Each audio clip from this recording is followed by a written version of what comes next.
Welcome back to Race Report, everyone. We have had the provisional 2022 F1 calendar released, 23 races, a really condensed time frame. Oh boy, is it going to be fun.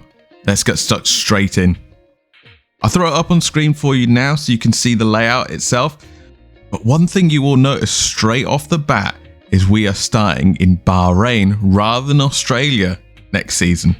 There was a little statement about that. They've placed Australia third in the list of races in early April to give them a little more time to get comfortable with their COVID restrictions and everything like that.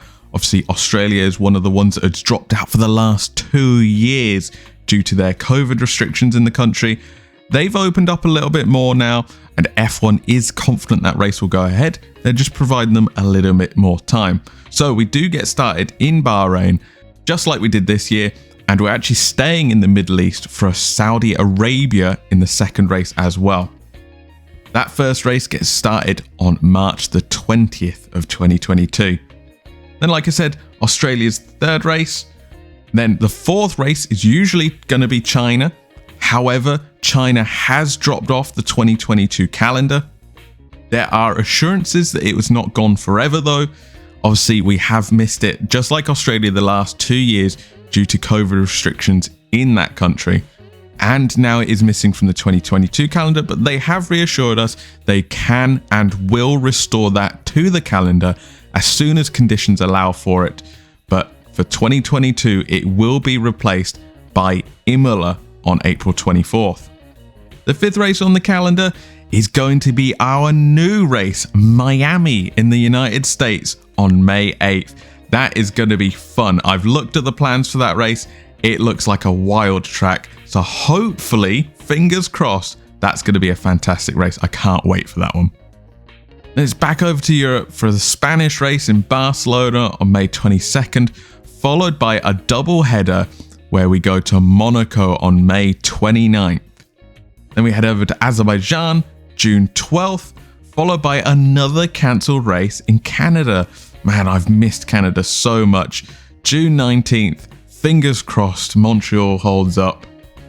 10th race of the season, my home race in Silverstone, July 3rd. So a bit forward for us Brits. Weather should still be good though, right?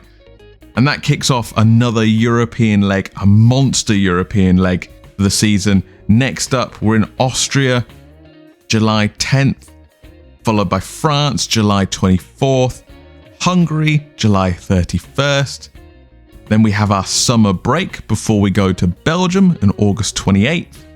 Netherlands, September 4th. Monza, September 11th. Then we head over to Russia in Sochi, September 25th. Before going to another race we haven't visited in a long time, or it feels like a long time at least, Singapore, October 2nd. Always a spectacle, that race. I love watching it.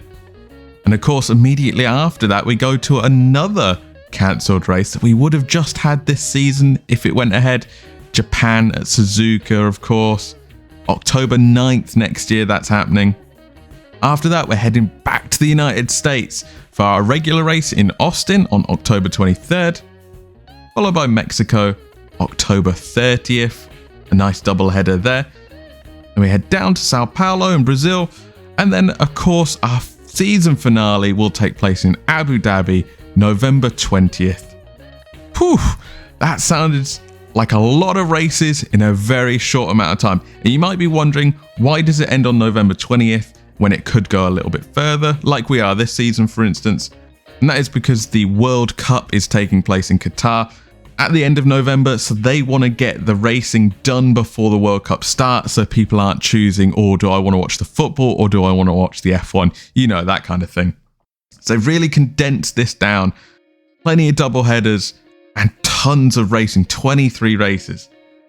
What do you guys think about that calendar? Too many races? Too few races?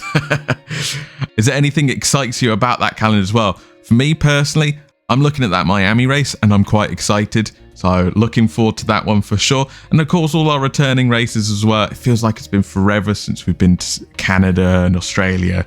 So bring them on. What do you guys think? Let me know in the comments and I'll catch you in the next one.